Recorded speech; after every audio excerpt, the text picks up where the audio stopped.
not a writer. Okay. Give up on my way home, yeah. Wouldn't it be crazy? Oh, but you still amaze me. Wouldn't it be crazy? Oh, but you still amaze me. Wouldn't it be crazy? Oh, but you still amaze me. Wouldn't it be crazy? Oh, but you still amaze me. Give up on my way home, yeah.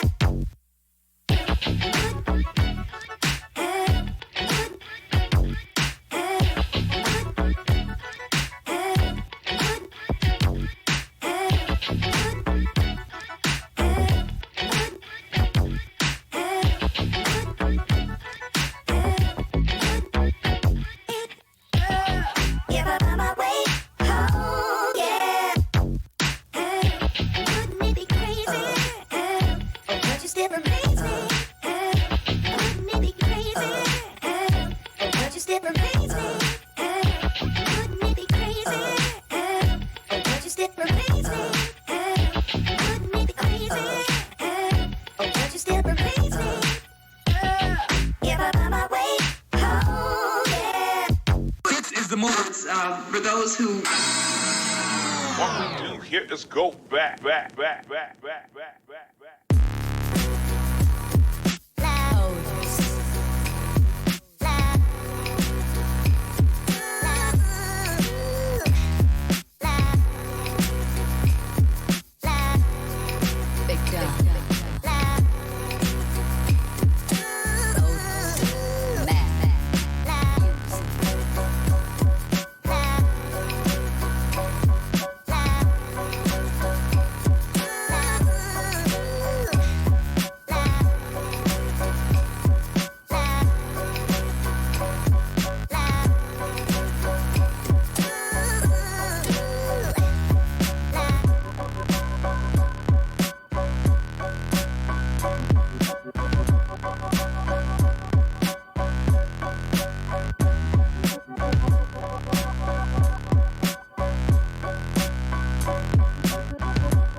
Seven, 6, 5, 4, 3, 2, 1. You'll never have the sacred stone. Oh, this you crazy mother.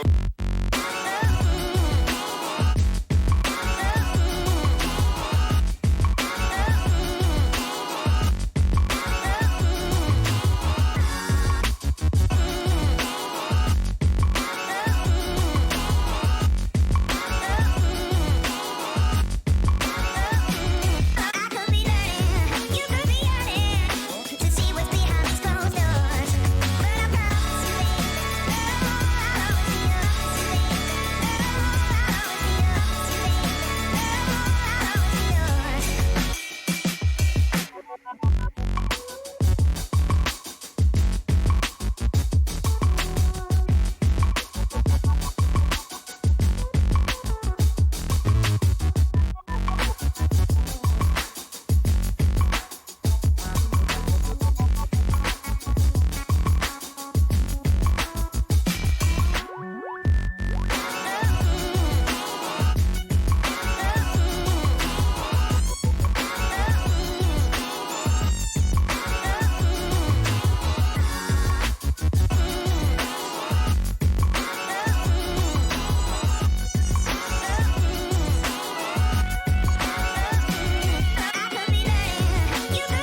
Hey, what's going on, everyone?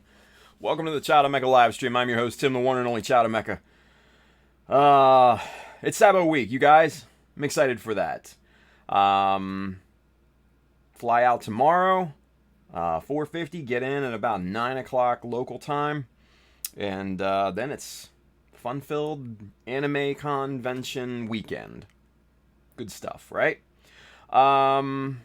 Hey, if you want one of these cool shirts, Titans, rocking the Titans tonight, go check out www.chowdermecha.com. Hit the store button up at the top. You'll find shirts and hats and all sorts of other cool stuff on there. If you're interested in any of the tools and stuff that we're going to be working with here tonight, we have an Amazon link just below here on YouTube and Twitch. That side, if you're watching on Facebook, I get a bit of a commission based off the stuff that you buy. It just goes to help out the stream. So if you can, whatever. If you are looking for kits and paints and accessories and other things like that, Mecha Decals, check out our good friends right down here, USA Gundam Store. Adam and the crew will definitely hook you up. Now, if I seem not my jovial self this evening, there's a very good reason for that, and I will explain. Earlier today, the guys at Gunpla Talk got some troubling news. Simon, our good friend Simon, Simon Curry, Mr. Gundam UK, he's been in the hospital actually for the past week or so with what we thought was like an infection or pneumonia or something like that.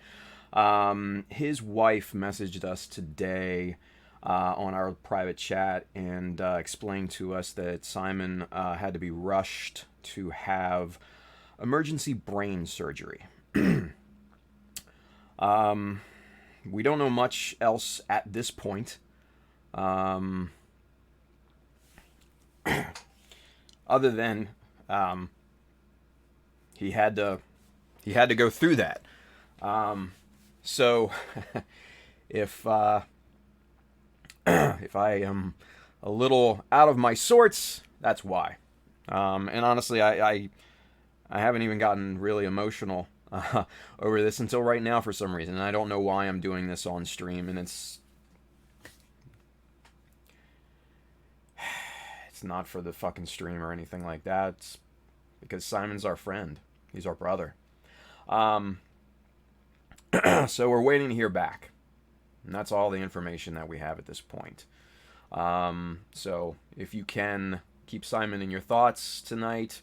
And as soon as we know something, you will know something. So, yeah. Heavy shit, right? Heavy shit. We're going to try to move on from that. And I hate starting the stream off, with something like that, but it needed to be done. You guys needed to know about it. And like I said, we need to keep Simon in our thoughts. So, please do. Please do. So, let me pull myself together here, shall we? Sabaton Con is this weekend. It's a positive thing. As positive as obviously we can make it, right? We're going to have a good time. We're going to meet a lot of new people. We're going to have cool conversations and have panels and demos and all sorts of cool stuff. So that's a really good thing, and that's a positive thing, and that's something that I'm looking forward to. Yeah. Black Otter Team, Ian, he says, can you let us know if there's a fund to contribute to Simon and his family? I think it's putting the cart before the horse right now, Ian, but I really do appreciate that sentiment. That means a lot. Thankfully, England's healthcare system is public, so they don't have to pay a thing, and they've got some great doctors. So, but like I said, we'll keep you posted on Simon's condition, definitely. definitely. So, Sabo. Wobish, Woody's over there. He says, hi, Tim. I'm originally from Phoenix and will be going back for Christmas and would like to meet the group that's doing SaboCon. How would I go about that? Chris R., who is normally on our stream, he's one of our fine moderators. He is one of the uppity ups in the Gunpla Builders group out there.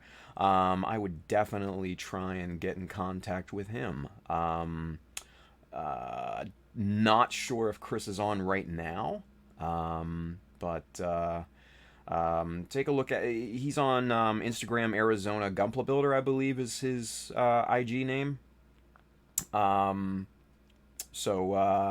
Yeah, that's probably going to be the easiest way to get hooked up with those guys, is through Chris.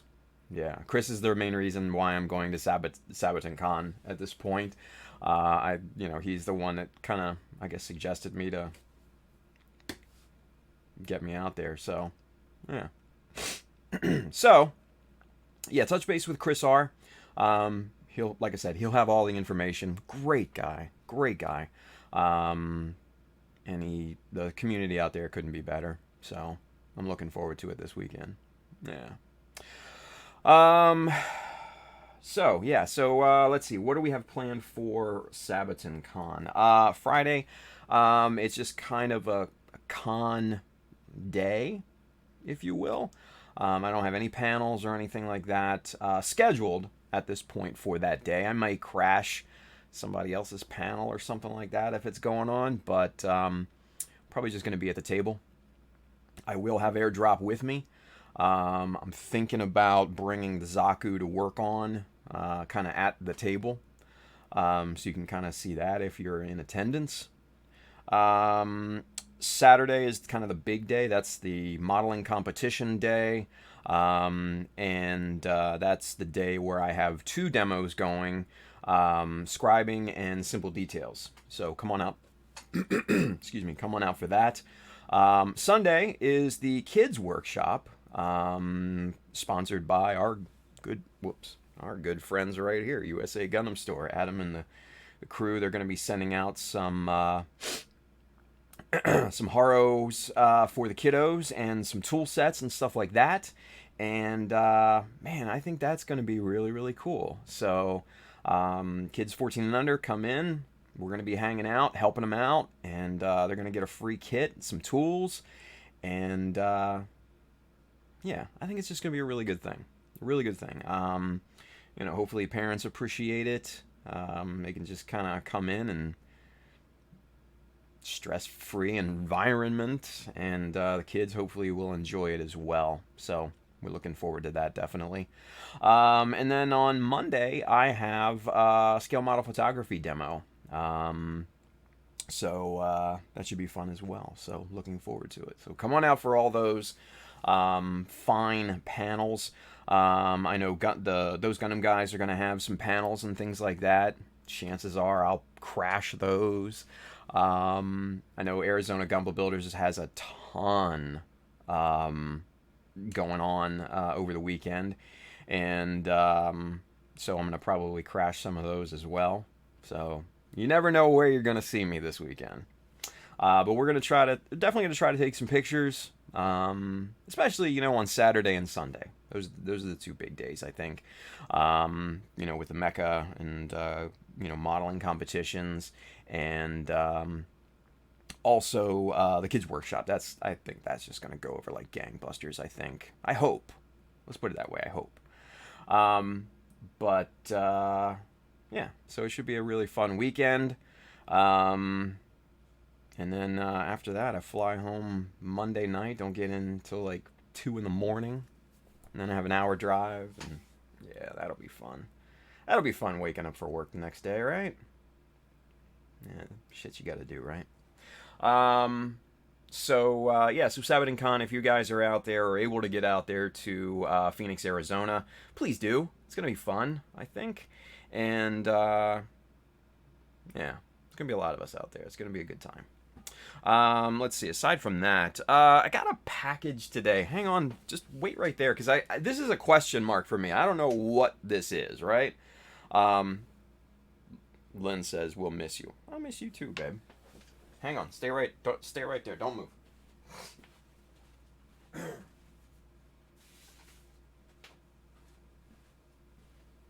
Alright. So, went to the post office today, and I get this. It's from Japan, right? And it's from Clothes by Japan. And it's from someone. And what it is, a Momoharo. Like, excuse me, I don't, and there's nothing else. There was the order details. Excuse me, but it doesn't say who it's from, other than it's shipped to me. And it was ordered on July 28th. And it's August 28th, so it's a month later, right? So, if any of you guys sent me a Haropla, Rusam. Oh! Okay, cool. It's from me. Okay. Thank you, Bill. Now, alright, cool. Now I know. Now the mystery is solved. It's from Bill. Alright, cool. So, what I'll do.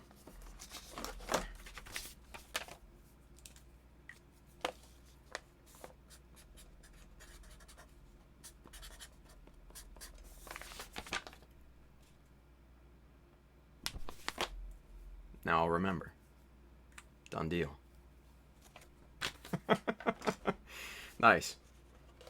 So, yeah, it is from me. There you go. Cool. Thank you, buddy. Appreciate that.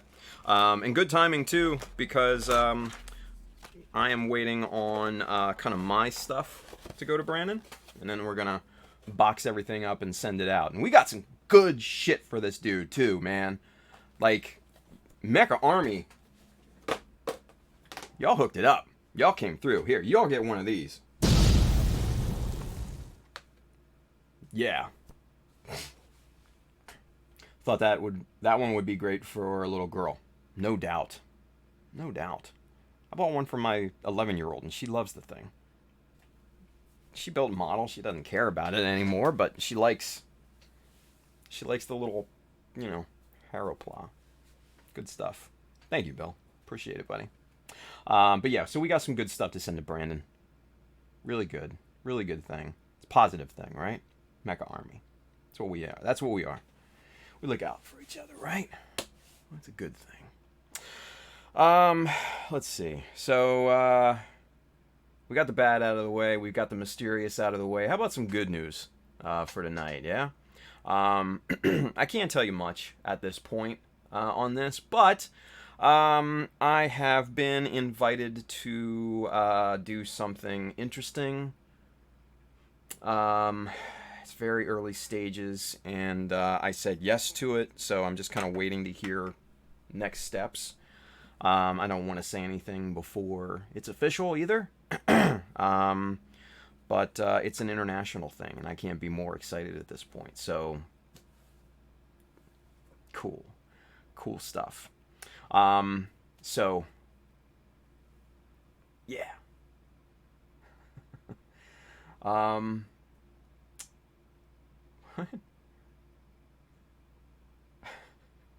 Anyway, my wife says smoking kills. Yeah, true. Excuse me. Anyway. Alright, so we got the Rushan GB. No. No. Because I entered GBWC. Excuse me. Right here. Julie says going down under. No. Little bit closer, but no. Still good. No, it's not GBWC. It's not that because number one, I entered, so I can't be a judge for it. And number two, it's way too early to. There hasn't even been like all of the competitions yet. So. Oh, Lynn says you keep coughing. He asked if you were a smoker. No, never.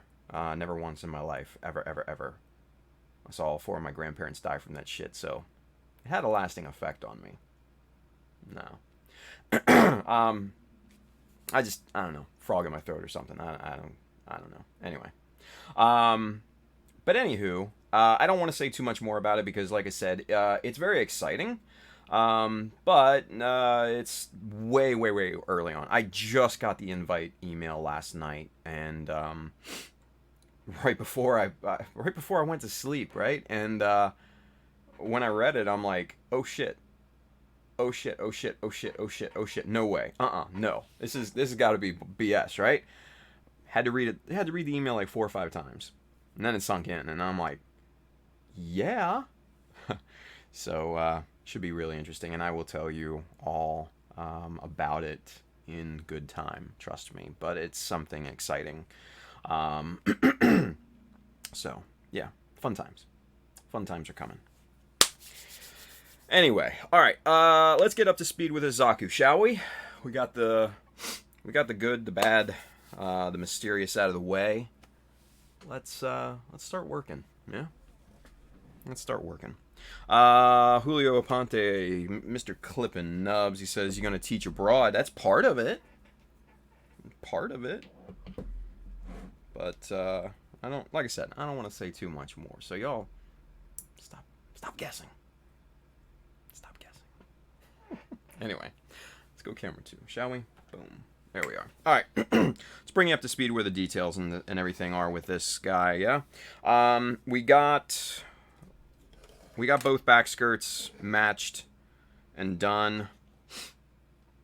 Side details are looking really crispy and good. So those are all finalized and nice, right? Pardon me.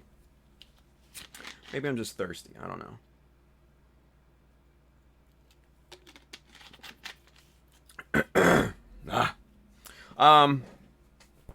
Spider 2K2 James 2.0. He We have a question. has a question. James wants to know how much of that Zaku I sent you have you used so far, dude. A pretty good amount, honestly. And I've used parts from both your kit and from the kit that Chris R sent over. What's up with the the camera slipped. Whoopsie. We'll get it right about there. Get the tape locked in so it doesn't slip. So the whole arm, the whole crushed arm, that was yours. Let's see, the top of the head, that was from the kit that you sent me. These two little pieces right here are the back thingy here. So that one's yours. That one's from Chris R's. Yeah. And then I used a lot of yours and Chris R's for testing, right? So testing ideas, testing to see if ideas would work, all that good stuff, right? So let's see. One of the things I'm kind of pondering right now is beefing out these knee cap thingies, these round cap things. So that's just one of the greeblies that I casted.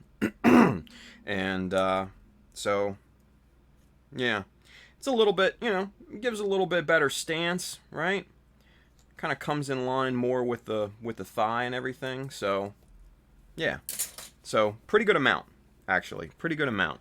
And then I'll definitely be using the leftover arm and all the arms for the base. Yeah, so pretty decent amount has been used thus far. So good on you, James. Thank you, buddy. Zach Heflin says, so gorgeous. Thank you, Zach. I appreciate that. Dean's with us. He says, I have a backlog. Yeah. Great job, Dean. Dean has a backlog, you guys. We're happy for you, Dean. Welcome to the Gunpla hobby. You're official now. Now that you have a backlog. Nice. Real grade New Gundam, real grade Sazabi, and Master Grade Freedom 2.0. It's not a bad backlog, if I do say so myself. Not a bad backlog. Superset 5's over there on Twitch. Just got home. What I missed? Just some stuff. Nothing crazy. Rewind it. You'll get it. I don't know if I really want to go back through it again, to be honest with you. Some of it was good, some of it was bad, some of it was mysterious. So, yeah, Superset, just rewind it whenever you get a chance. You'll get the picture. Space Rat 53 over here on YouTube. He says USA online GBWC entries are open now until October 7th. That is correct. Yeah.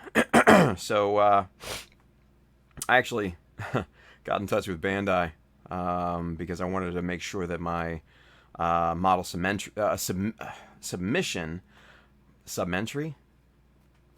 I'm just making up words right now, you guys. I don't know why. Mainly because my brain is kind of in full shutdown mode. But I wanted to make sure that they got my submission correctly. So emailed my contacts over there, and they emailed me back, and I asked, hey, when is the deadline for online submissions? And they let me know, and posted that, and tagged Bluefin, and Bluefin then updated their website. So good on you, Bluefin. Anyway. Still got frog in my throat. I don't know. Anyway, William Wilms, we need to add a Master Grade Jesta to that backlog, Dean. I agree. That's a good call right there. And they're inexpensive, too, so I think that's a good call. Everybody needs a Master Grade Jesta, I think. It's a great kit. Kind of like the Sinanju Stein, but cheaper. Spider2K2, James 2.0, I need to get a Master Grade Jesta again. Such a great kit. Yeah, it's such a great kit that I have an extra, and then I also bought the Jesta Cannon. I just like Jestas, man. I don't know why. Zach Heflin, got to throw a Stein in there. True that, yeah. Bill Ruslam, he says, Dean, now we get to start doing a parts count on your work. Yes. Yes. That's a good call, Bill. I like where your head's at. Good stuff. Dean says, will I do a scratch build, though? Well, yeah. Hey, man. Whatever it takes, right? Whatever it takes. But that's a good call. All right. So, we got the back skirts done. Those are out of the way. So what I did was to start going back and looking at some other parts and doing some detail balancing, right? So balancing out the details amongst the kit, because some of them were some of the parts were lacking in details, I felt, and some areas were lacking in parts or in details. One of the key places that I felt was lacking were the bottom of the legs, especially the high mobility armor on the back and on the side and front here as well. So let's get you zoomed in so you can see a little bit better what we did. Went ahead and where's my little pointer? There it is. Went ahead and added one of the greebly vents right here. I do really love this particular vent. It's just a nice size and a really good shape as well. I believe that comes from the Master Grade Zeta 1.0, if I'm not mistaken. Just a really, really good little vent. Kind of all-purpose thing. So expect to see that particular greebly a lot. But placed it in between the two bumpers, so it's got a little bit of protection and stuff. And then, I don't know if you guys can see this readily here. Let's see. It might be better on this side. Ah, yeah, here we go. Okay, so if I hold it right here, I went ahead and added, you have this perimeter scribe all the way around, and I went ahead and added notches to kind of the top and bottom of each line. So one here, here, here, here, here, here. You get the point on it, right? And then on the back side here, added just this, the little half round that we converted into kind of like a light. We did a little outline scribe around that, 2 vertical scribes in there. And then on this side, and let's see if we can get it in the light. There you go. Just kind of a nice big box scribe here, just to kind of give that open space a little bit more interest, right? Now, to get that, I went ahead, surprise, surprise, made a scribing jig, right? So, and this is a T-shaped scribing jig, so you can mirror it on both sides. So, boom, right there, and then take the other side off, like that. Get the other side, flip this guy around. You get a mirror scribe on the other side. Simple stuff. Simple stuff. But it's insanely effective, because you've got book matched scribes on both parts now. Cool deal. The other bit that I added was one of the half rounds on the front here. And I still need to go back and finalize those details and stuff like that. The other big thing that I did over the past day or so was to get these box greeblies mounted on the fuel tanks, right? And pop those on there with super glue, filled in the little gaps with super glue, and kind of cleaned those up. Did a nice outline scribe all the way around these guys. So when we go to paint this and panel line it, that panel lining fluid will catch in there and create a nice kind of faux shadow, right? And then I added just a little sewing pin for just kind of added detail, right? So there is your final kind of book matched look there. And yeah, I think that came out real nice.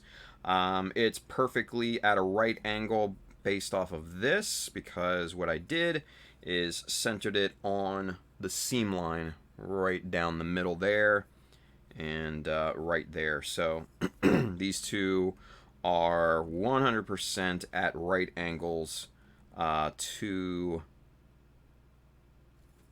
the mounting points. Simple stuff. Simple stuff. Oh man. So let's see. William Wilm says, I have the Just a Cannon in my backlog. Nice. That's a good kit to have, man. Lots of extras in that kit too. Like, you get a completely like extra gun. Like, that's awesome. And I think you get like extra feet, and I think like extra shoulders and stuff like that too. Like, you get a lot of extra parts in the Just a Cannon, you guys. Like, I'm not even gonna lie. Like, I'm looking forward to breaking that thing open and then just kind of using the spare parts, right?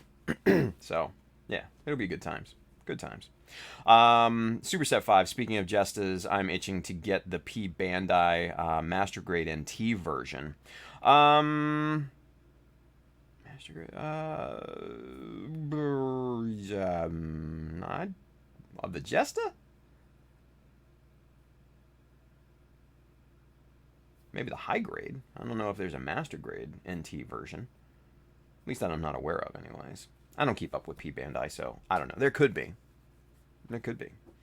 Let's see. Look at this guy. Matt Mrozek's over there, you guys, on Facebook. He says, isn't this thing done yet? Dude, you know how I build. It took me 4 years to build the damn Hummingbird. This has been in production since what, March? So I'm only at 5 months at this point. I'm I'm ahead of the game, bruh. I'm ahead of the game, dude. So, what's up, Maddie? Good to see you, buddy. Gary's over there on Twitch. He says, looks sexy AF. Thank you, Gary. But hopefully it looks nice, right? Hopefully. Persistent Turtle. Nice pair of man tubes.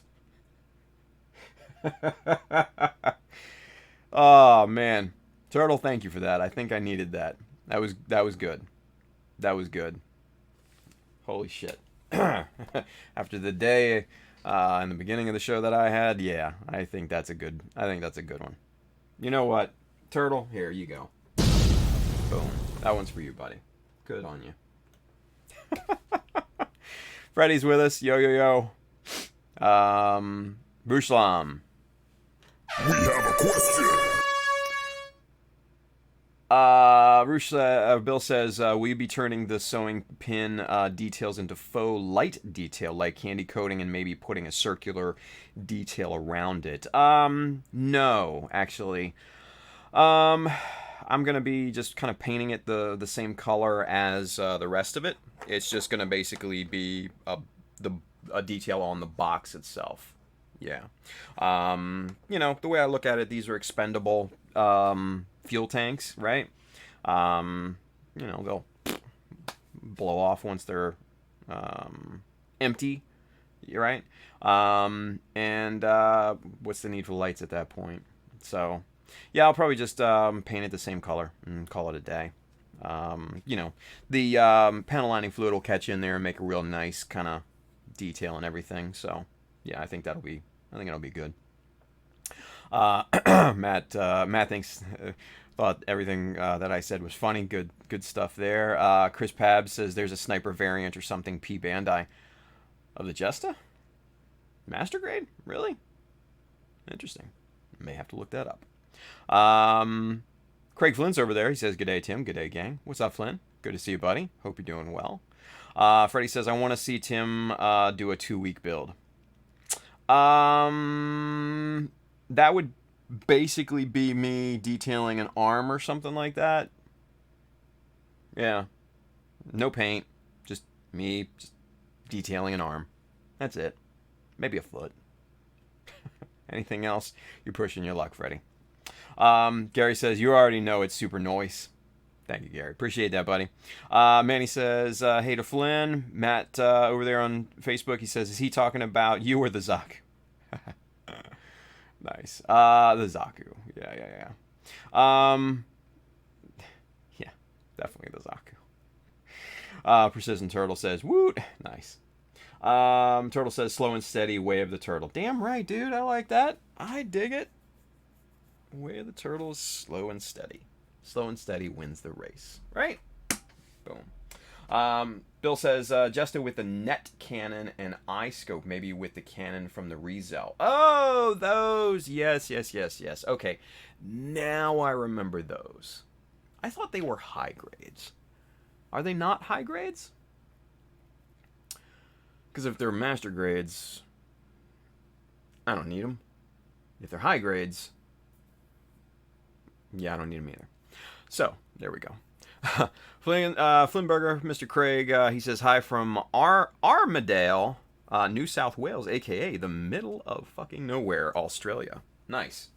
Well, Flynn, you're watching us, so cheers, buddy.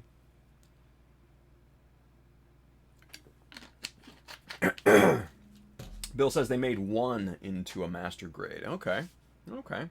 Yeah, still don't need it. I got 2 Jestas I got to work on. Who knows if I'm ever going to work on them. Right?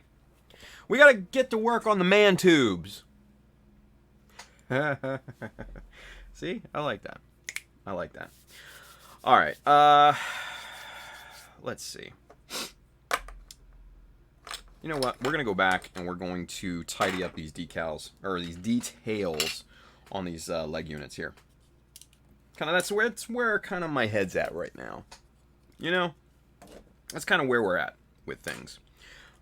So, especially after all the events of the day. So, what we're going to do, first things first, let's get the eyes on. Yeah? Good there. Good there. All right. So, zoomed in all the way. Excellent. All right. So both of these half rounds back here, these are all done and scribed and all that good stuff. So what we've got to do next is get this one and this one tidied up and get that going. But let's see. Should we? Yeah, I think that's it's good enough. Yeah. All right. So what do we got here? We got our friend Mr.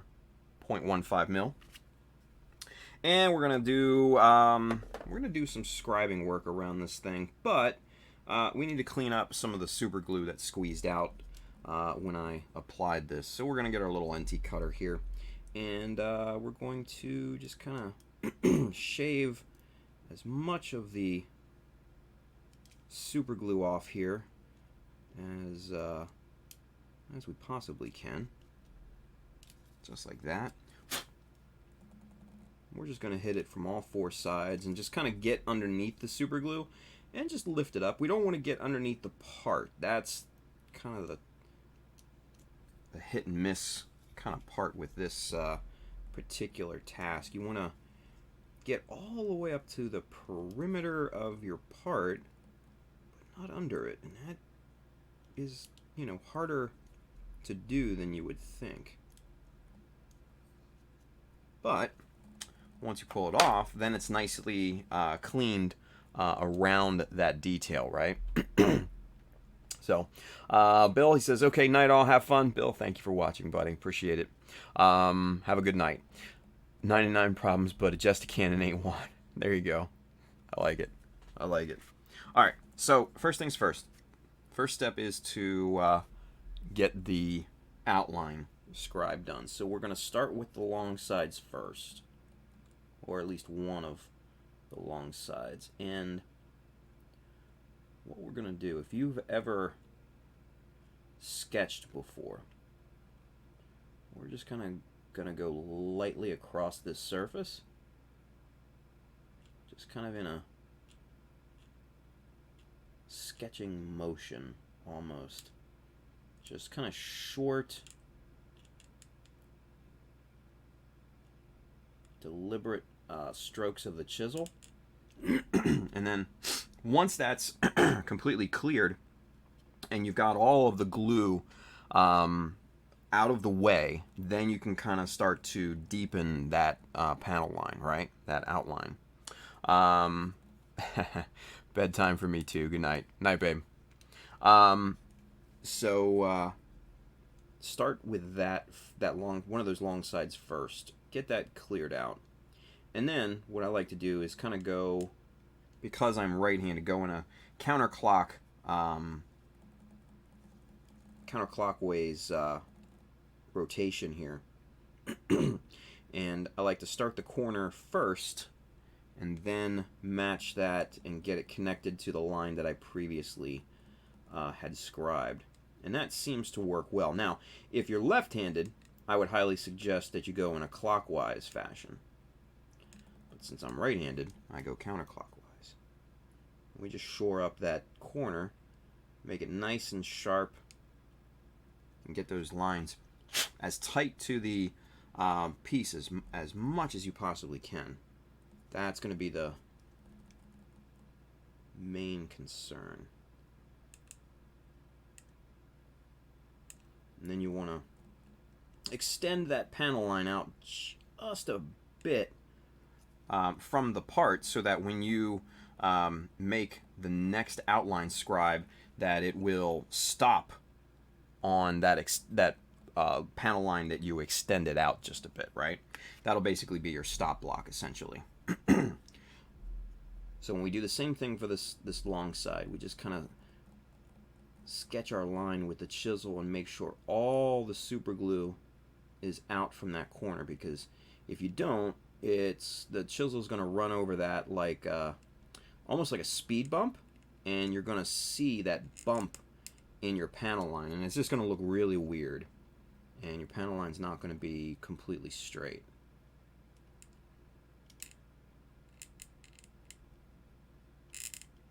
So once you got all that glue out of there, then you can just kind of go back and shore up that panel line.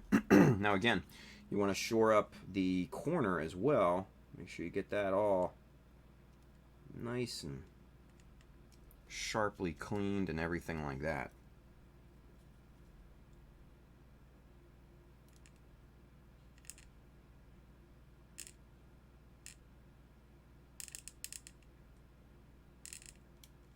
Okay, good. All right, last side. All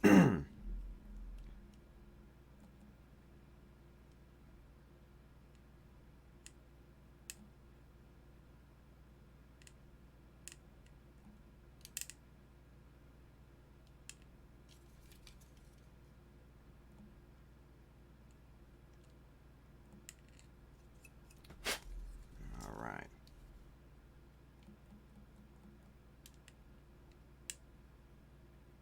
This last this last part is always kind of the trickiest, because not only are you getting one corner cleaned up, then you've got to connect the first line to your last line in that corner, and that sometimes can be a chore. But if you're nice and tight up against the part, it shouldn't be a huge deal. And we're looking pretty good right now with this.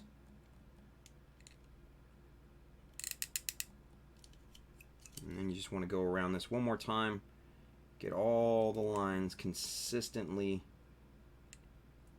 get the depth consistent, get all the corners nice and cleaned out, and just generally tidy up your work.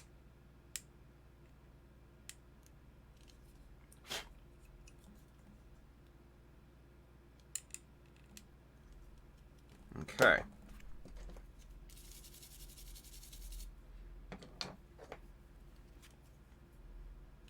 Looks pretty good.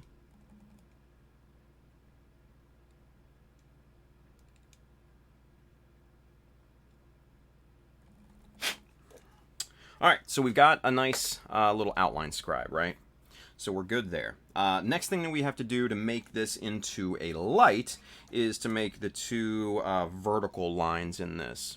And let me show you real quick. Let's get super zoomed in on this, and I'll show you kind of what I mean, right? Let's see. Let's get the box. There we go. And boom. All right. So here's what I'm talking about in terms of the light kind of look, right? Because what you want to do is you want to have these two vertical lines, and what this makes is kind of your holder kind of parts right here on the end, and then this big middle section is basically going to be your light, right? When you go to paint this, paint that like a corresponding color, like I don't know, green, blue, red, something that stands out from the rest of the armor, right? So like on the Jesta, since it's since the armor is red, if I was to paint this a red color, it would just blend into the rest of the armor. So I painted it kind of like a neon green, right? And then say on the Aussie and Blue Destiny and the Hummingbird, I painted those red because those contrasted with the rest of the armor color. So for this, I don't know what color I'm going to paint these, but the middle section will be the light, and then these two ends will be kind of in a gray color, different from the armor as well. So I just really like this detail, and it works really, really well, and I've used that in strategic places on this particular Zaku here a good deal. If you remember, we put it, let's see, boom, right there, kind of on the front of the crotch, and then also on the back, kind of on the butt area, right, Shaw. And yeah, I just think it's a good look. It's a nice detail. It does kind of sell that sense of scale and realism. Almost like it's almost like lights on an airplane, you know. You know, you're riding on a plane, riding out to Arizona or something like that. You look out on the wing and you see lights, right? Same type of thing here. These are probably about the size of, you know, of a small modern aircraft. So why not, right? Why not? Donnie says, such an awesome little touch, that little half round. Love it. Thank you, Donnie. Appreciate that, buddy. Julio says, really great detail on airdrop. This guy, man. Thank you. Thank you, Julio. Ian says, very advanced of Zeta, I like. Thank you, buddy. Appreciate the kind words, you guys. Appreciate the kind words. All right, so let's show you how to actually do those vertical lines, yeah? Or at least how I do them. And a lot of you guys probably aren't going to like how I do them. Because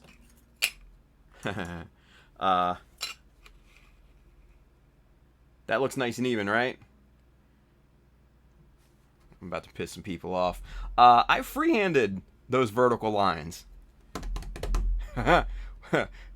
Sorry, guys. Yeah, I freehanded those. So, these lines right here and right here. Yeah, I freehanded those. I freehanded those. I freehanded those. I freehanded the ones on the crotch and on the butt. Yeah, I freehanded them. So, yeah. Now, mind you, you can use tape if you want. There's nothing. I'm not saying that you can't do it. I just find it easier now just to freehand it, and I'll show you how. And it's not that hard.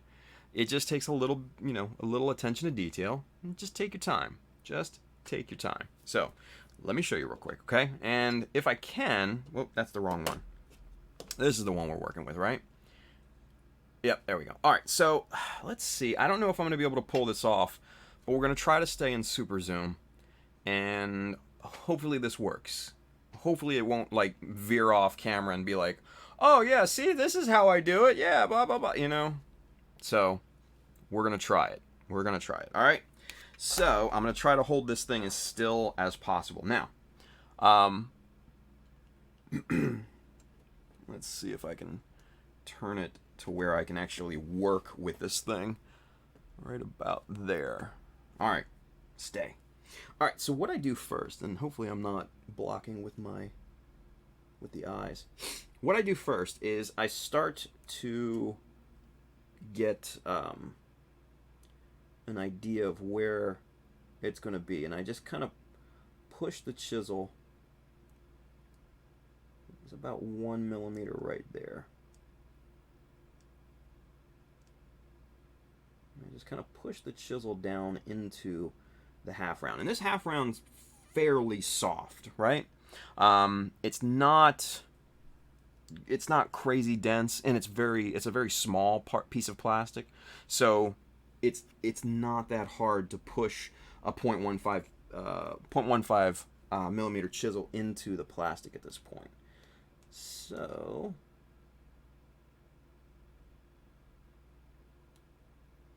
just kind of do that, and then again with the sketching type of movement,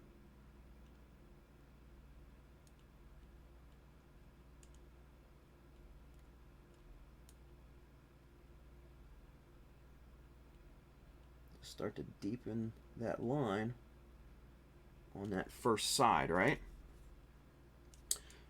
And let's see, so it's a little hard to see on camera simply because of the contrast, but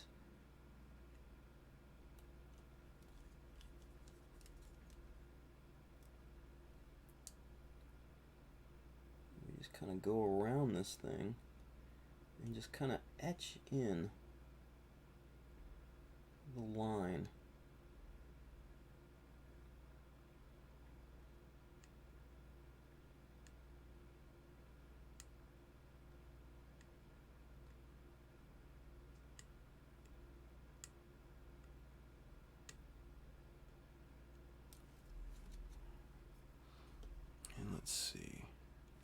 And it's starting, there you go. You can kind of see the contrast there, the shadows and everything, right?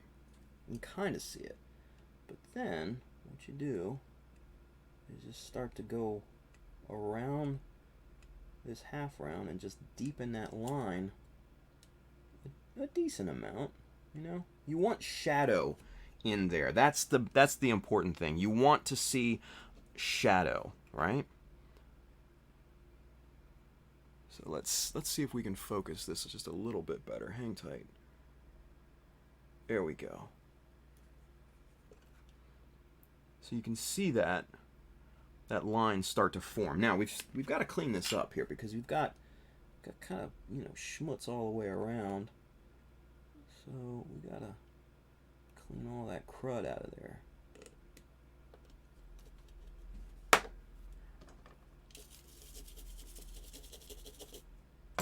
Just like that.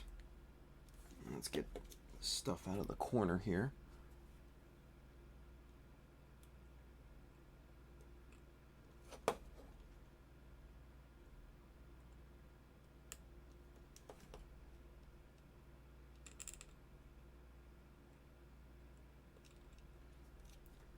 Okay, so there's the first side.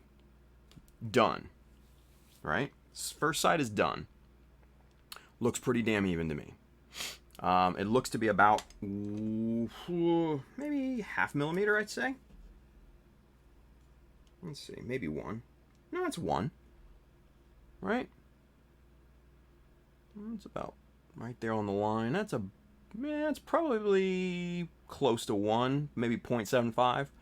But that's good enough at this point, right? If we were to take a look at some of these other ones here, like this one here, right? Looks pretty damn even on both sides. Let's check the measurements.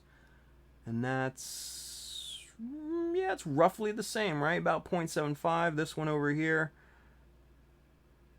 yeah, same. I'm trying to get the line lined up with one of these lines. Yeah, about 0.75. So, you can kind of see you need symmetry. That's the important thing. That's the important thing. So, let's make this second line here. Now, Dean wants to know, Tim, what do you use for scribing? I like BMC chisels.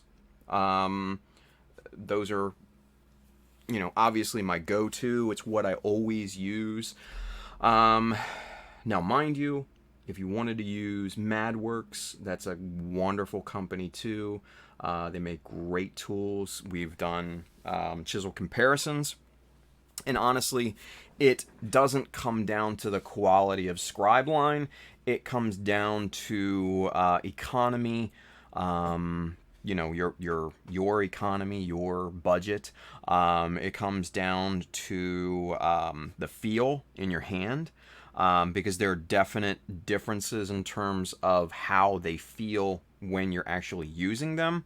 And it comes down to usability, right? Because with the BMCs, these are all standalone chisels, and you can buy, you know, these handles pretty inexpensively, and this is the only thing that you use. You put the cap on it, you put it away, you need another one, well, there it is. You take the cap off that, and you're ready to use with the MadWorks, and this was kind of the, for me, is that you have a holder, like a knife holder or something like that, and you have to swap out the blades. Now, you can buy knife holders and stuff like that, but those, I feel, are a little bit more expensive than the BMC handles. So, you know, it's a kind of give and take. It's based on what is most important to you. They both work really well. They will both give you wonderful panel lines. It just really comes down to comfort and feel. And obviously budget too, because the BMCs are going to be a little bit more expensive than your MadWorks, simply because there is more material, there's more metal involved in that particular product. So you have to weigh the pros and cons.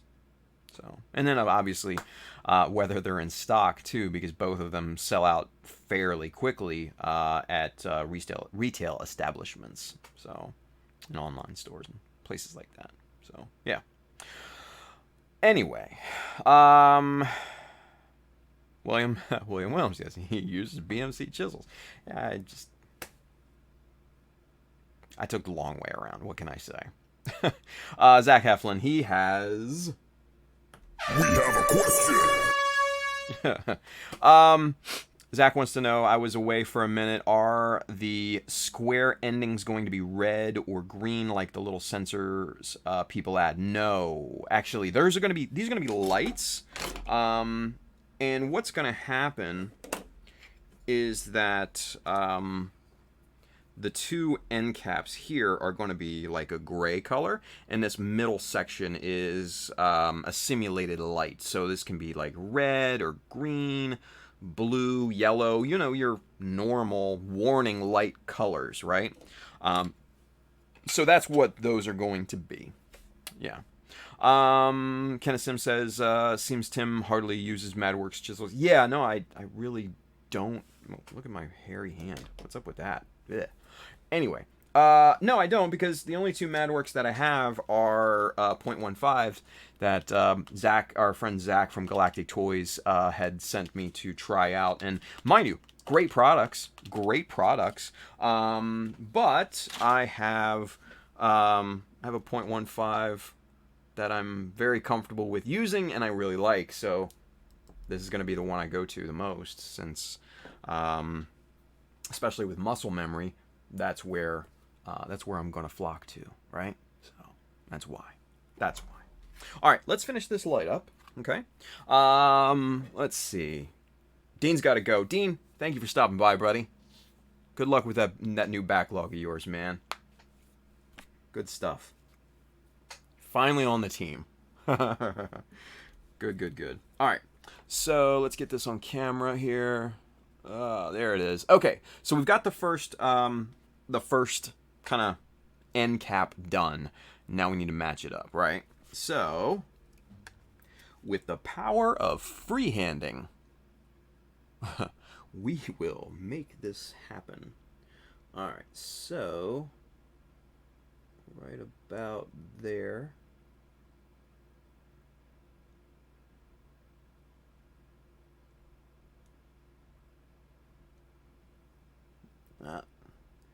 Kind of migrated off camera there. Sorry, guys. And let's see.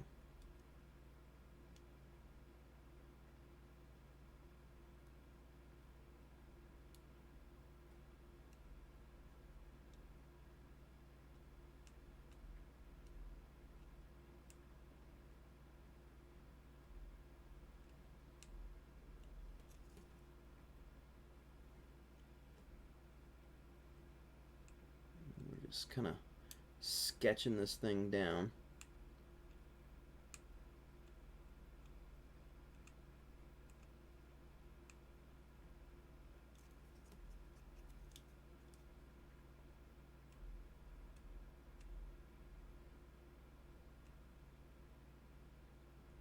Okay. And you want to you don't want to scribe all the way through the thing. You don't want to get down to the base plastic.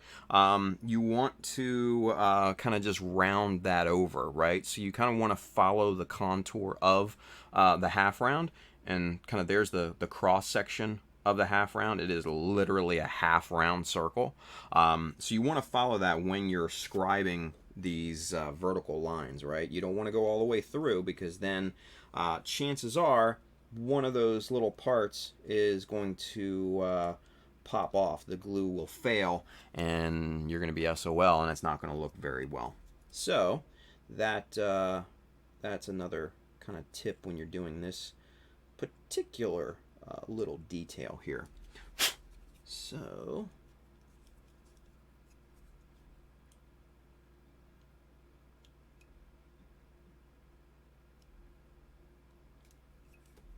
we're just doing some cleanup here now. Just kind of getting the crud from out of the panel line. So there is your final piece. That right there is what, 4 millimeters wide. Yeah, roughly roughly 4 millimeters wide, and it's a millimeter in width. Whoops, off camera. Forget it. And yeah, about a millimeter wide. So, yeah, that is a great little detail to kind of fool the eye. And illusion of scale, right? There you go. So, boom. There we go. Now it's nice and steady, right? Gunplay in Miami. Chris, he says, "What's up, everyone?" And William says, "Just watching Tim make lights." Nice. Thanks, Will. Appreciate that, buddy. He says, "Spending hobby money on possible hurricane. Damn Mother Nature." Yeah, hurricane is kind of going down there, right? Or is it just a tropical depression? I don't know yet. I don't know. Gunplay in Miami. Maybe USA Gundam Store is a shelter. There you go. There you go. Zach Heflin, that's a tragedy in of itself. Good to be safe, though. True. Manny says, "Nope, not 1 millimeter. Do it again." Womp womp. Lex, does the left side look bigger? Probably. But when you're looking at it in real life, like with your eyes, you're never going to notice it. Never going to notice it. I think so. I think the left side's bigger, too. Whatever. I mean, you're literally talking about maybe 0.2 of a millimeter at most. Yeah. But no, I agree. The left side, looking at it on screen and in super zoom, it's definitely bigger. It is absolutely bigger. So, but yeah, still a really great look. And I will still, even with the unevenness, I will still freehand these damn things. Just because I don't want to use tape and do all that, fiddling around with it. I just want to get it cut and get it done and get it over with, right? Hell, let me just super glue these damn things down and just go, right? That's it. So, all right, let's get out of super zoom, because this getting annoying. Let's see. Oops. Right. Come on. There we go. So there's 1x, right? And you're zoomed in all the way. You're at 105 millimeter zoom on this. So you can kind of see it's just not important. The evenness. Yeah. Hey, Brian, Bro Builder's with us. What's going on, man? He says, "Tim, you're a Gunpla god." No, man, Zach, get out of here, man. Thank you. I appreciate that, but I don't know if that's I don't know if that's deserved at this point. Let's put it that way. But still, I appreciate the compliment. All right, so we got that done. We've got some nice added detail on the high mobility armors and stuff like that. I don't want to do any... Be good if it's on camera. I don't want to do anything right here. I'm deliberately leaving this big space right here. I'm leaving that open, right? And I know if Sorvon's over there on Twitch, I know he's probably smiling ear to ear right now, because I'm not adding any details to that. Like, I finally found a space that just can be open and not have detail. So, and same likewise with this space over here on this side. I'm leaving that open, right? I'm just leaving that open. We've got enough detail on the sides here, and we've got enough detail with the little notches along the perimeter. That will give enough illusion of scale to sell the look on this thing, right? And then when the hose is attached and all that, I think that's going to be good. I think it's going to be good, right? Manny says it looks great, Tim. Thank you, Manny. Brandon Hay, what's going on? Oh, Brendan Hay. Sorry about that, Brendan. He's over there on YouTube. Thank you. He says looking good so far. Appreciate that. William Williams, are you leaving it open for a decal? Maybe. It depends on, how I feel when I get to it, right? I may put a decal in there. I don't know. am not necessarily one to put decals on like the legs and stuff like that, as like in, you know, like insignias or unit designations or anything like that. I'm not really into that because I think that should be saved more for the shoulders, you know, on the Zaku, definitely like on the shields and stuff. But on the legs, it's a little iffy. Maybe on the front skirts, maybe little tiny ones, but aside from that, you don't want to go overkill with stuff like that. So then after that, it really is kind of just warning decals and stuff like that. And since there's not a lot of technical detail on these, I think it's going to be pretty open, you know? I think it's going to be pretty open. There may be a few on this kind of panel here, but aside from that, I think this is just going to be open color. Just open space. Yeah. Let your eye have a break from the detail and from the decals and stuff like that. Yeah. So, Zach Eflin, I can't get over the back and side skirt section still. Oh, thank you, man. Brobutter Brian says, resembled my Marisai on stream tonight and sorted through my many sheets of decals. Guess what is on the top of the list? He said, oh, he didn't say. Mecha decals. Gotta be, right? Manny says, LMAO, add a fuel tank, right? Add a fuel tank. Donnie would like that. Space Rat 53, more scribing practice tonight. I'm also working out scribing outlines on my Master Grade Zaku F2 Sandrat using my high grade Char's Zaku 2 Gundam, the Origin version, as a reference for a little bit more detail. Awesome. That sounds like a fun night, man. Manny says, oh yeah, Brian, use them mecha decals. Exactly. Right? Obviously mecha decals, Brian says. Obviously. Oh, hey, and if you're going to be in Sabo at Sabotin Con, then I'm going to have the mecha decals at the table. You can purchase right there, cash or credit, whatever. So I'm just saying, if you want to get some, you got to get some. Cheers to that.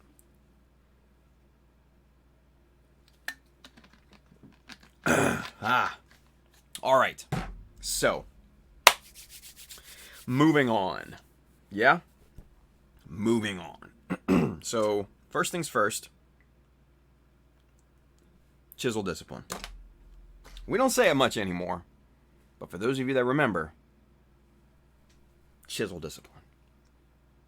Brian says, but will you autograph them? No. No.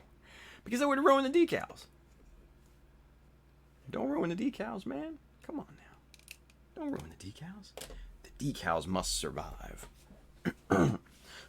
Alright. So, the next thing that I'm going to want to tackle is these little guys here. And what these are the bottom halves of the fuel tanks. So these are a bit questionable in terms of styling right now because they're very bare, kind of ugly. You got this nasty seam line riding right down here, and then the same thing on this side. So I have to kind of clamshell these pieces together, and that's going to lock these two pivoting, I guess, directional thingies into place, right? So we got to work with that. We got to work within those parameters. So, WeaponX69, he's over there on YouTube. He says, finishing up my high grade heavy arms tonight, putting them together. Nice. NT1 Bruce over there on YouTube, he says, I got to be at work at 6 tomorrow morning. Just checking in. Looks great, Tim. Thank you, man. Appreciate that. Thank you for stopping by. Superset5's over there on Twitch. He says, I'm off to bed. Good night, everyone. Superset, thank you for popping in, buddy. Have a good night. So, how we tackle these, yeah? Well, first of all, let's get them apart. And that was easy to take apart because we beveled the inside of the receiver holes here. So that's what we've got. We've just got 4 simple parts here. And then the thruster bells kind of slot up in there like that at a later time. So realistically, all we have to really worry about right now are these 4 parts. You can kind of see the reinforcing kind of rib detail on the inner parts of these directional fins, and I like that. I really do like that look a lot. You've got some cool shapes going on, like right here, right around here, right? You got some really cool, a cool geometric shape here, and I think we can play off of that, right? Maybe adding a bit of plastic sheet or a plastic strip on top of this and kind of mimicking some of these corners and angles and things. And then doing the same with the bigger one here too, and just kind of playing off these lines and adding, you know, some level differences, right? Because levels add character, even if it's just simple plating. Remember that. William Williams, time for me to call it a night. Have fun. Have a fun weekend at Sabatine Con. Man, William, thank you, buddy. Thank you for checking in. Julio says this kit from '84 is so old. Yeah, for real, man. What are you working on, Julio? A kit from '84. Jeez. Al Cruz is over there on YouTube. He says, "What's up, Tim? Checking in. What's going on, Al? Thank you for stopping by, buddy. We're just kind of working our way through these little kind of thruster pods that go on the bottom of the fuel tanks, right? There's this little kind of connector that slots onto there, and then this thing just pops on like that, and then you kind of get that whole neat look, right? So that's what we're working on right now. We're just kind of brainstorming on how to appropriately tackle this. Now, the best thing to do at this point is to just slap these things together with some plastic magic and call it a night, and just wait for that to cure. Work on it at a later date. And I think that's probably what we're going to do. That'll probably be the easiest solution, because then I can come back, clean up the seam line appropriately, or cover it up with whatever else, like plastic or something like that. But more than likely, I'll probably just clean it up and make it disappear. Especially this nasty guy right there. And it goes right up around some of these angles too. So not ideal, right? So George says Julio old. Nice. Manny says that is one beefy fuel tank thruster combo. Dude, I know, right? And then, you know, you couple it with these, you know, these wing binders here, and then you pop it onto the side of the backpack, and man, you got a nice little package in terms of mobility, right? So, like I said, plastic magic, you guys. Best stuff, best solvent glue on earth. Better, in my opinion, than Tamiya Extra Thin. You heard it here first. Or repeatedly, that's fine too. But let's see here. We want to get the fins back in the right direction here, right? We need to have the fins in the right spot. So this side has kind of this this molded in little hump, and you can see it right there in the highlight, right? So it's got a nice little hump right there. So the big fin goes on that side. So we're going to pop this guy. Ooh, wait a minute, does it? Oh, that's the wrong side. Whoops. I'm looking at the other one. There we go. So it pops in on that side, and thankfully, the shape of the fins only allows the one placement. So you actually, it's impossible to get these things mixed up unless you're a complete idiot. So I pride myself on not being a complete idiot. So, yeah, makes it Rather simple. So here we go. All right. Now, the big thing that we want to make sure is we don't want to get any glue down between the plastic here and the actual fins. So we have to kind of keep our distance a little bit and stay away from that. So we're going to start down at this end, and we're going to hold the part at a downward angle. So if there is any overflow, it runs that way, away from these fins, right? So that's what we gonna do. Now, what I like to do here, since this glue cures pretty quickly, and you can see it just basically flashing off right before your eyes, I like to slather this thing up pretty religiously and liberally and whatever other descriptive words that we want to use. And let's see. Get this guy on here first. And then we're going to leave a little bit of space on here. Now, what painting the glue on there is going to do is it's going to ready those that one side of things. It's going to start to break down the plastic. It's going to start, the solvent's going to start to activate the plastic and kind of get that melting action going. What we're going to do now is really kind of seal these bad boys up here, and we're going to do that with capillary action. So we're going to leave just a hairline of space between these two parts all the way around. And that's gonna, once the liquid gets in there, we're gonna drop this in just kind of like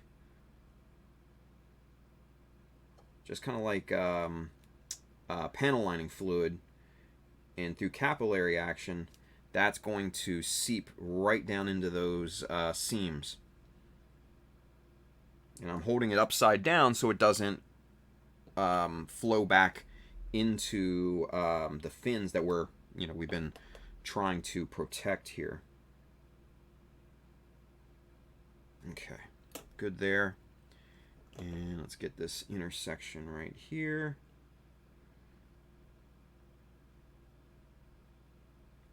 Good. Okay. And then squeeze that thing together. You're gonna see a little squeeze out. That's exactly what you want. That is nice. And if you have any questions about whether the glue got in there, man, just kind of go back over it and just kind of brush a little glue right on top of that seam line. It's not a big deal because you can come back and clean it up. You can either sand it down, you can trim it back with your knife, what have you, whatever you're comfortable with. But we've got nice, still movable parts. And now that seam is nice and filled, and that thing's ready to go. So we're going to put this off to the side here. We're going to let that cure at least overnight. At least overnight. So let's get the other one done here in the same way. Now this one's going to wants to be a little stubborn with me, so we gotta pry this guy open a little bit here, because he doesn't want to cooperate really well right now. There we go. There we go. Cool. All right. So same thing. We're gonna get the plastic started to activate.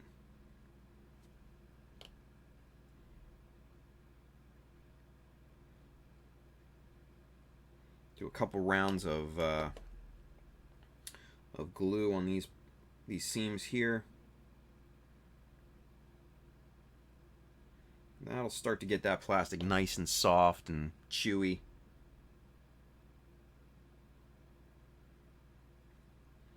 And essentially what you're doing is you're priming these parts for gluing, right? That's basically what you're doing. Get a little bit on the receiver holes. Not a huge deal if you didn't, because that friction's going to hold it more than the glue probably ever will, right? So, and then one last run down on the actual seams.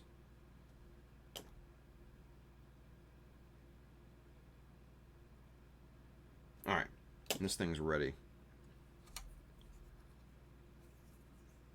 Get the orientation right. Get this thing almost closed up. You want a little bit of gap. Just a little bit. Just enough where you can kind of see light.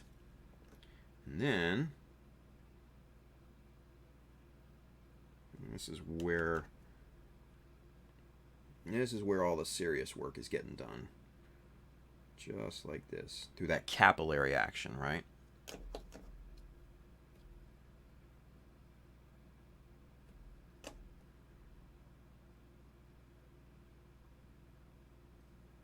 Okay.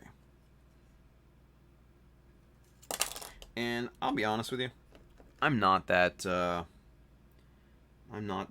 clean or precise when it comes to gluing.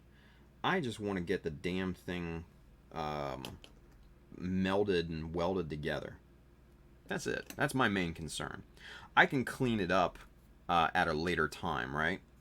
And if there's a mess, I can clean it up. You can sand it down. You can scrape it with your knife. You can do all sorts of other things to clean it up appropriately. The main key, the main goal, especially with this piece, is to not glue the fins in place and to get the damn thing glued. Plain and simple. That's my main priority. Making it pretty, that's another step for another day, right? So, let's see. Gunplay in Miami says, nice little package, you say. Yeah. Al Cruz says, I ordered some Plastic Magic after you recommended it to us in Richmond. Nice. You'll like it. You'll like it. It cures fast, so be aware. It doesn't cure as fast as like the fast curing Tamiya Extra Thin or Extra Quick or whatever they call it, but it's pretty damn awesome. It's pretty damn awesome.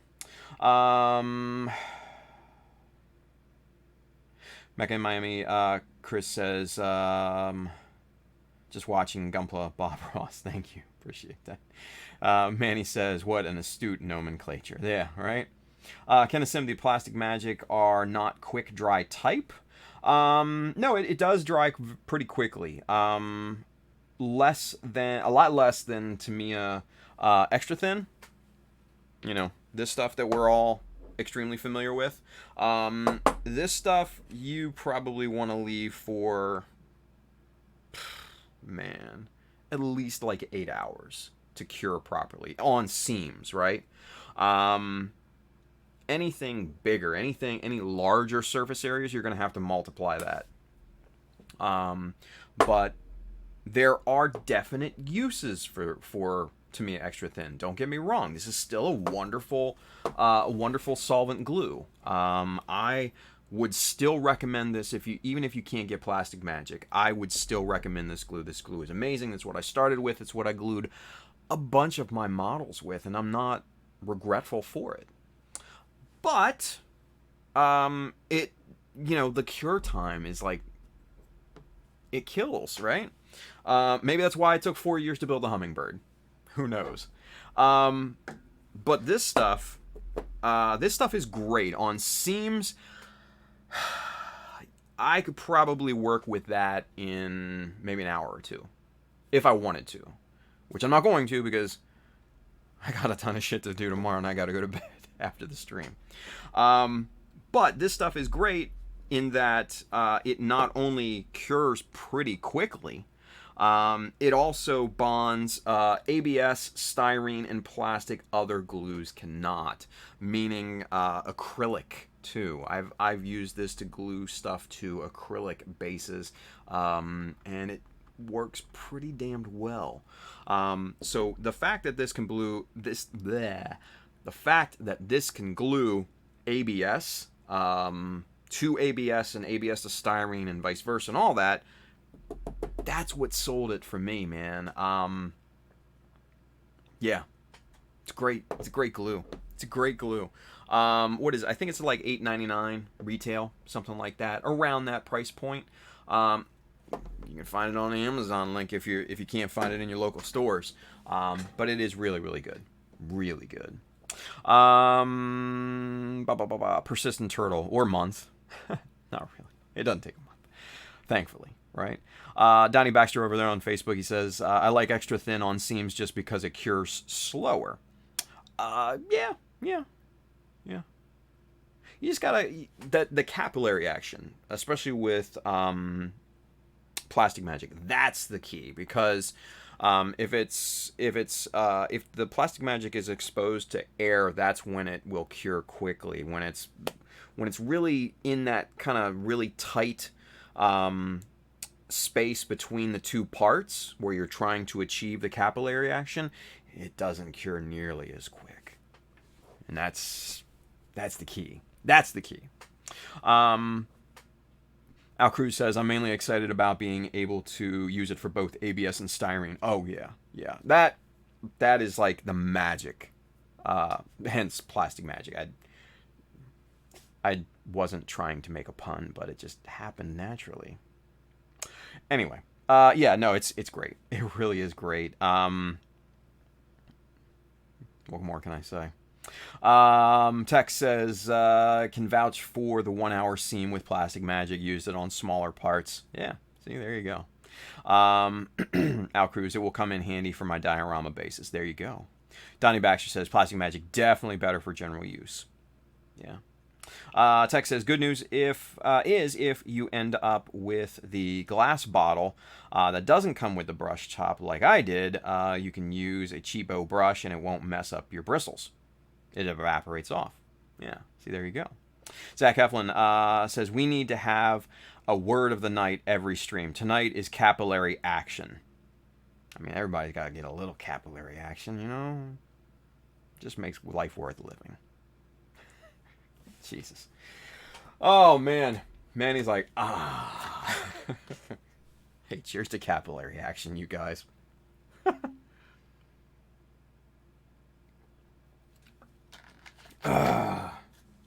Yes, sir. Yes, sir. Okay, so moving on. What should we do next? Yeah. Excuse me. So I was thinking with my brain, some of the other parts here that we need to kind of work out on these legs here. Some of the surfaces, especially on the inside, I've kind of neglected at this point, right? So these, mainly this surface and this surface here, these are the two that I'm, worried about. Let's put it that way. All the other surfaces, like the back side and the kind of these three sides here, those I think are good. I don't think I want to touch much more of these. I don't know. Maybe, you know what? Maybe I might add like a little corner detail up here and maybe up here just to give it just that little hint, right? Just to, hey, here's some detail. Have fun with it, right? Something like that. Maybe. I have to rethink that. But this whole surface here, this surface here, definitely needs some love. Now, this surface I'm not too worried about here, because what I think I'm going to do is just maybe scribe some lines in there. Maybe, tack on, like some latch or some latch straps and stuff like that. Kind of like, let's see, kind of like these little guys right here on the Zaku, and then kind of on, let's see if we can get the get the shot here. Kind of, the damn arm's in the way. Kind of like right here, these two little straps right here and right here over this panel line, maybe something like that, just to give, you know, just a nice little visual hint of detail, you know, just something that says, hey, there's heavy shit under here, let's keep it safe, right?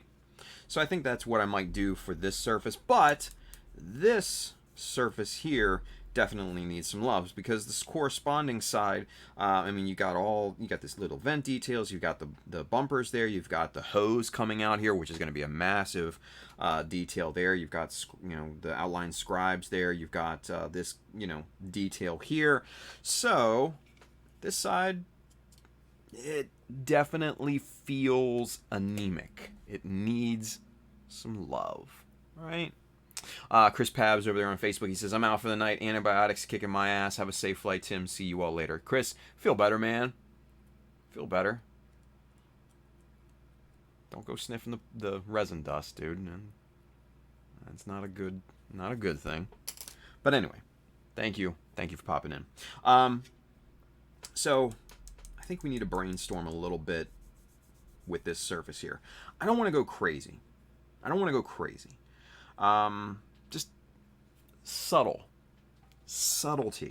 because you're gonna have a little thruster down here, and then on the other side here, I'm not gonna do anything with this back edge there, because that's basically just gonna, the foot is gonna be there, so it would just exhaust out onto the back, the top of the heel, which wouldn't really make sense in the grand scheme of things. So I'll probably close this up with some plastic or something like that. But we need something there, because like I said, we're gonna have a thruster here, so maintenance crew is gonna have to get under here to work on that, right? Logically. So let's break this down. Yeah. Let's do a bit of brainstorming here. So first things first, we're going to hit this guy with some sandpaper here, just to make it easier to draw on, right?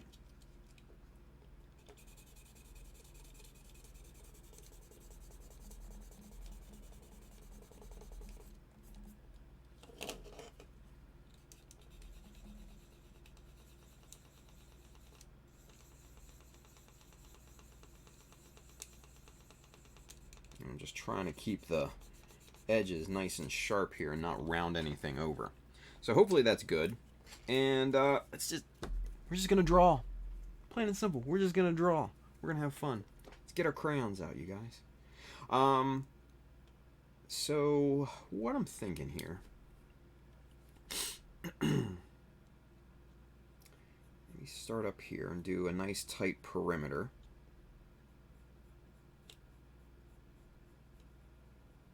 Just bring these perimeter lines down the side here. Right? That's the first step. Just like that. Right? You just got two simple perimeter lines. Yeah. Alcru says maybe some heat release vents, holes on the bare piece. Maybe. We'll brainstorm, right? Zach Heflin, has anyone built the Double Zeta Verka? I have a question. He says, is there seriously no articulation in the wrists? I've never built it myself, dude, so I don't know. Kind of shitty if it is, right?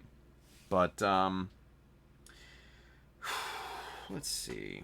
Now, one thing I do want to do, you know what? Let's get the armor back on here, because I want to see how these pieces kind of play off each other and kind of use these as kind of a jumping off point, right?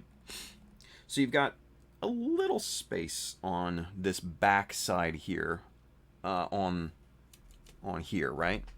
Now we could just do a simple box perimeter all the way around this and call it a day.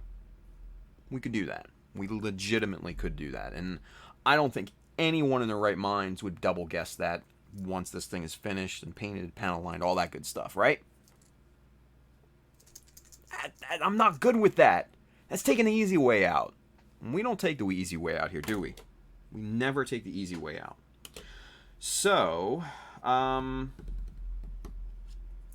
what can we do? I do kind of like Al's vent idea. I do. Let's kind of play with that, shall we? Let's pull out the Kodo parts here. The Bin O Kodo. And this is the one I think I'm looking for. These little guys right here. These are all vents and cross plates and stuff like that. Now, the first thing I want to do is measure the distance between these two reinforcement deals here, and that's 5 millimeter. Okay, cool. So this one looks like a candidate. That's just a little over 5 millimeters. Damn, that would have been great. This one I think is 4. Yeah, that's about 4.5 for these vents down here.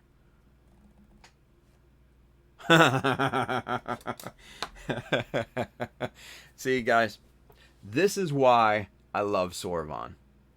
He's over there on Twitch, and he says the easy way out doesn't get trips to Japan usually.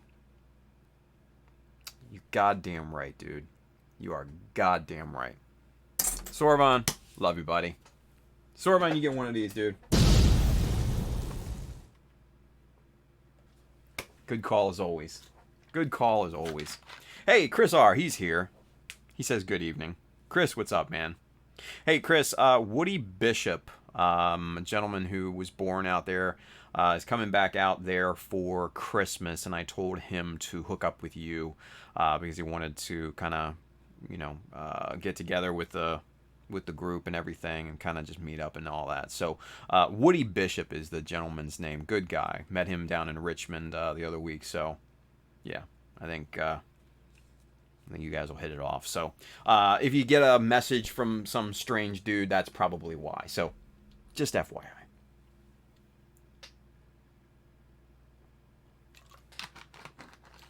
All right. 11:47. We have 13 minutes. 13-minute countdown. I should have like a countdown on the screen or something like that when it's getting close to showtime. Or the end of showtime, I should say. Alright, so I kind of am interested in how this might look up at the top here as kind of a starting off point, right? We're not going to end there. We're not going to end there. Kind of do that right up there, right up in that gap, right between those two. And you know what? I don't like it. I don't like it. After seeing it, I don't like it. Thought it would look good, but I don't like it. So we're gonna leave that out. We're gonna move on to something else. What else can we do? You know what? Let's go back and just kind of play with shapes here. Yeah.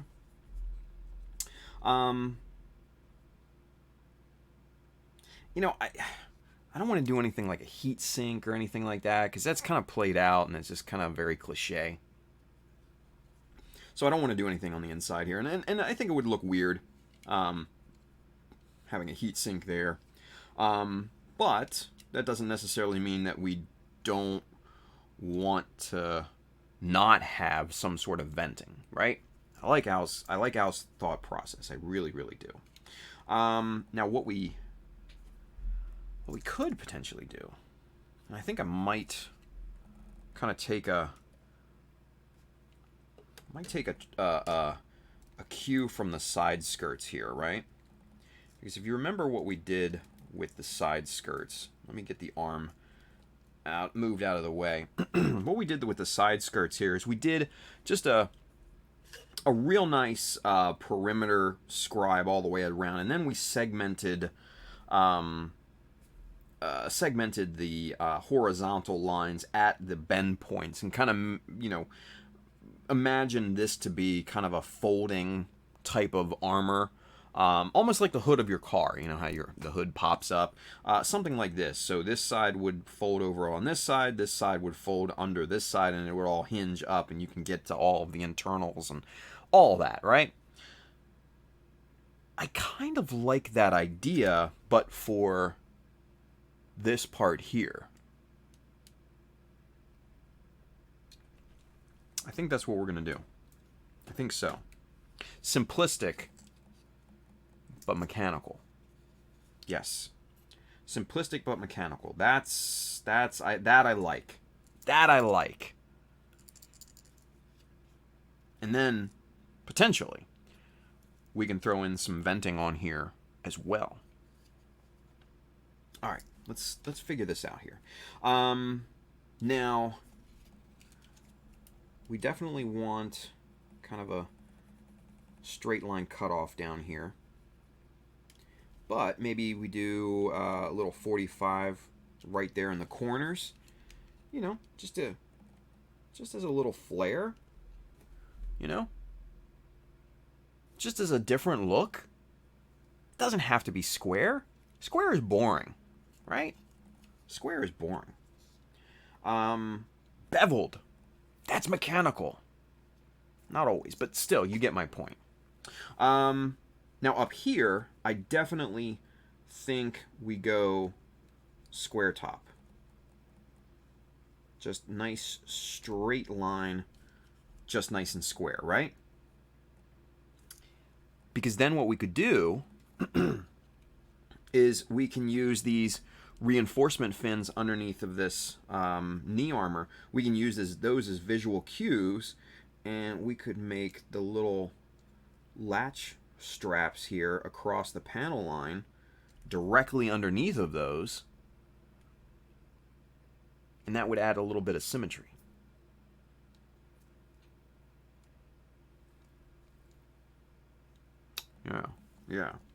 Yeah. I'm digging where this is going. Now, since there is an angle right here, we're going to do the same thing from the side skirts and just kind of a nice little line right here underneath, and then one right on top. And that is going to be our flex point for this, because we have to imagine this thing will kind of canopy up, right? It's kind of where we're going with this thing. Now, I want to do this thing a little bit more justice and not just have, you know, just a simple box scribe like the side skirts. The side skirts have a unique advantage in terms of aesthetics because of the shape of the side skirts, because of the different angles and the different, the weird lines and everything. This doesn't benefit from that nearly as much because this is just a straight up and down rectangle almost. It does taper in toward the top a little bit, but not enough for you to really get visual impact from, right? So we need to kind of add a little bit of pizzazz to this thing, just a bit, just a hair. So what we can do, we can make a nice kind of floating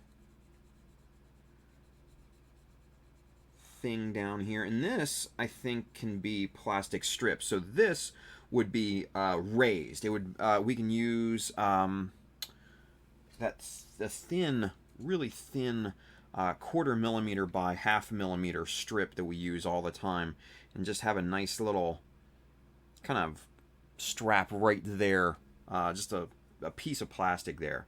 I think that would look really quite good. And then let's see what we could do. Since this is a hinge point, we've got notches here, and then down here, and down here, right? So that looks starting to come together. I really dig this so far. And it's going to be subtle because most of this is going to be scribed in detail, right? It's not going to be, raised detail to be like, oh, look at that, right? This is going to be subtle. Now, we've got a lot of horizontal action going on here. We need some verticality. Because this is a long, straight up and down piece. I need a little bit of verticality in this. And I just made that word up. I don't know if it's a real word. Somebody look it up. Verticality. Merry Christmas. I just made you a word. Anyway. So, what we could do... let's see here. Maybe...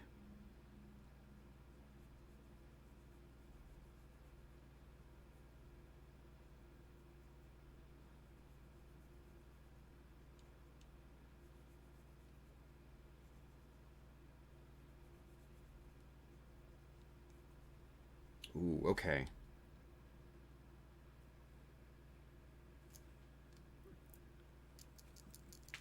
The ideas are coming. Okay, so what we can do here is we can do a little... We can do a little bit of plastic sculpting. We haven't done that yet on this project. A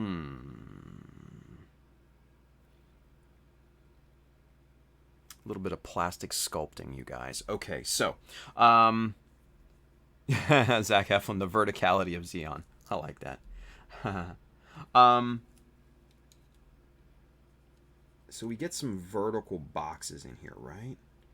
And then what we can do is I can scribe in some outlines like this, and this is all just kind of messy freehand ideas.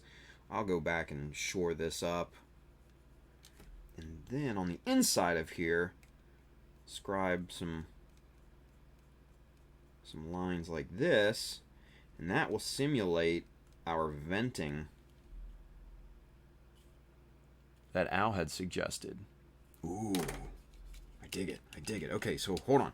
We need to see if this is feasible or not. All right, we need to see if this is feasible. So first things first, we need to break this some bitch down. Come on, damn it, get off of there. There we go. All right, so now, God, this whole damn thing is like a puzzle because I need to find out. There we go. All right, so what's the tolerance on this thing? What's the gap underneath? That's the main thing that I want to see. So let's see. We're going to pop off this little cowl right there. And let's see.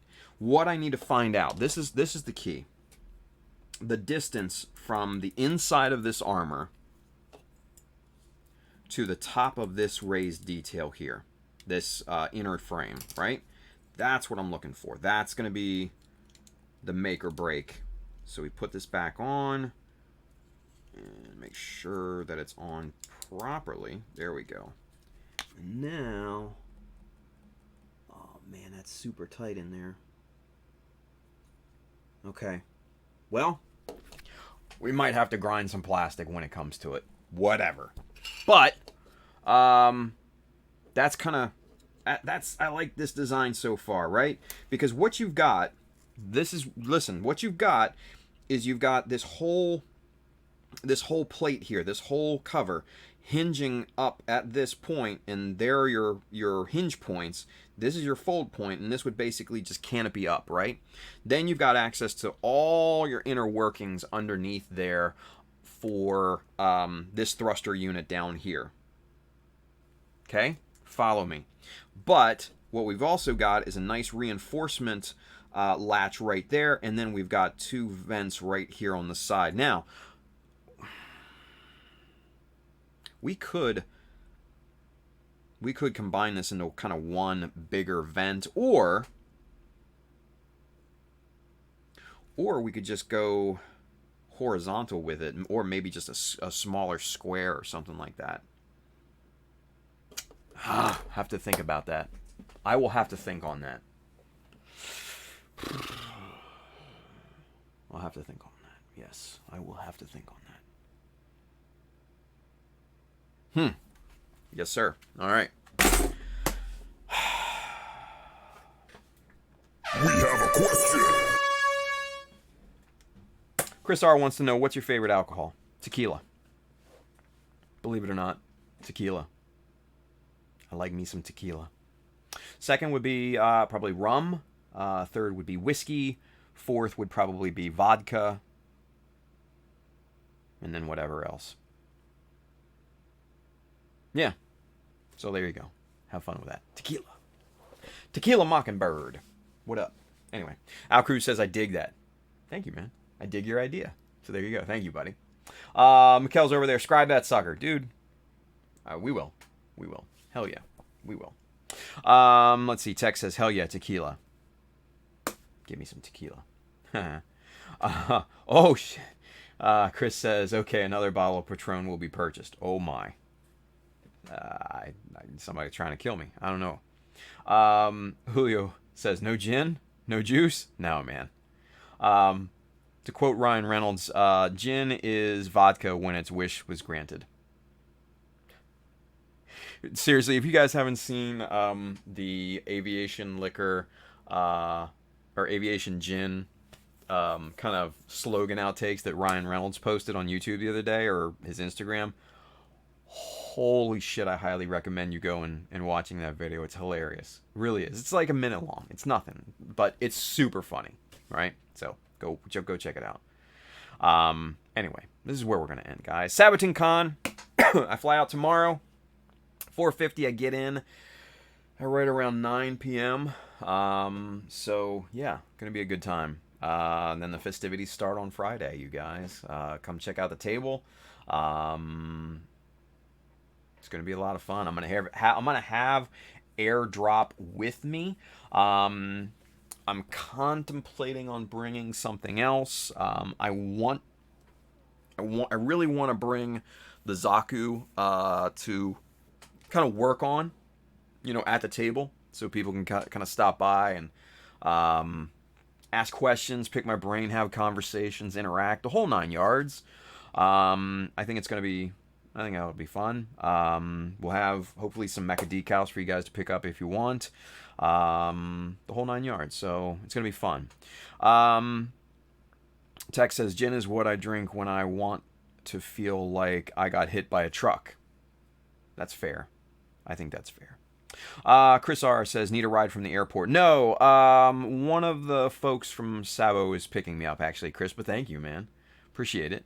So, good stuff. Yeah, good stuff. All right, so guys, real quick, most importantly, if you missed the very beginning of the show, please keep Simon in your thoughts tonight, and until we hear any updates on his condition. Let me check my phone just real quick. Let me see. Nothing yet. Okay, nothing yet. But please keep Simon in your thoughts. All right. If you're not sure, especially if you tuned in at the last kind of later in the episode, Simon from Gunpla Talk, Mr. Gundam UK, he's been in the hospital for like a week with what we thought was pneumonia. We were messaged by his wife earlier today.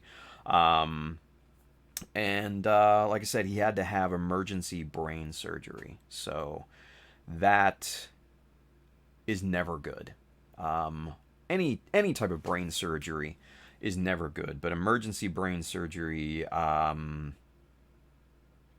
that's just not, it's not good at all. So, like I said, we haven't heard anything yet. The last we heard was around 2-3 o'clock, I think, this afternoon. Let me see. Let's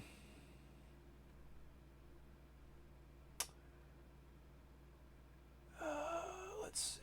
Yeah, it was around 2-3 o'clock this afternoon. Might have even been earlier than that. That was the last we heard from Mako, his wife. But we hope Simon, pulls through and makes a speedy recovery, So please keep Simon in your thoughts tonight, you guys. He needs it. So, All right, so with that, guys, that's where we're going to end it. Let me do my spiel. Mecha.com, hit the store.